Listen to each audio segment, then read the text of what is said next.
We can talk about politics and culture as much as we like, but in the end, it all comes down to money. Without the cash to pay for politics, talk is just so much hot air. So this is quite important nationally, but it's extremely important to you personally. So if you do nothing else today, watch this video to the end because it might just save you. And no, I'm not being melodramatic. This is important. Jamie Dimon, the CEO of JP Morgan, and a great many other serious investment professionals have been warning about a bond crisis for some time, and they're quite right. So what's a bond? It's a debt the government sells in the market to borrow money, and the UK government is borrowing money. In fact, we haven't balanced a budget for the last quarter of a century straight. It doesn't matter who was in government, we borrowed and borrowed and borrowed some more. The yield is what investors want to charge the government to lend to it, so obviously the riskier the debt, the higher the interest. You can see this in your own lives. If you've got a good credit record, you might get a bank loan at, say, 10%.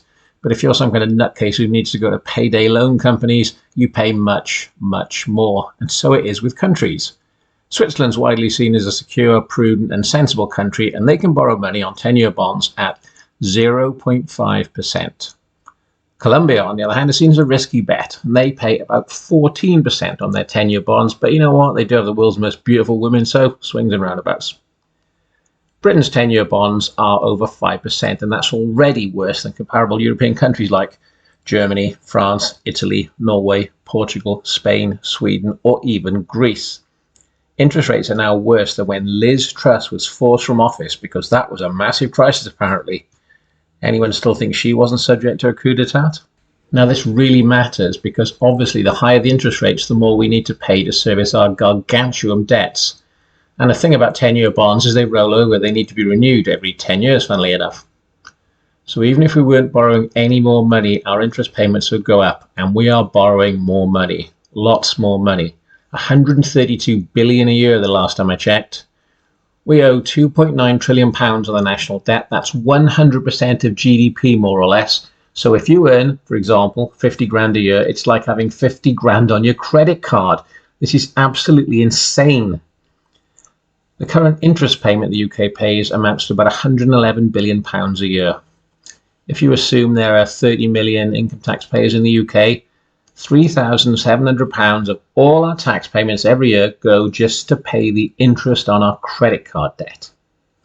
We spend more on debt interest than we do on education, national defence, transport, prisons, or the police. It's higher than every other government department's total spend except for health and social security. And the debt still goes up, and investors are getting nervous. You can see this in bond yields.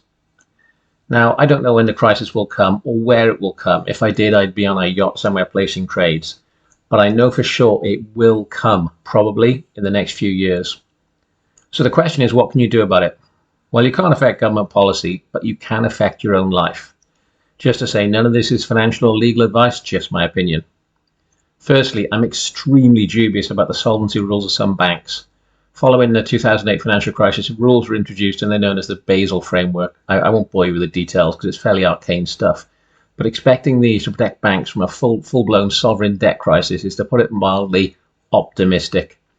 So, I really wouldn't be keeping too much money in banks, or indeed in fiat currency of any kind. I like transportable real assets. Financial repression is when the government simply seize your assets or are extremely aggressive when it comes to tax collection. If your assets are transportable, you can resist this. Secondly, I don't want to sound like some kind of mad vigilante here, but you might want to have a plan when the government runs out of money to pay social security.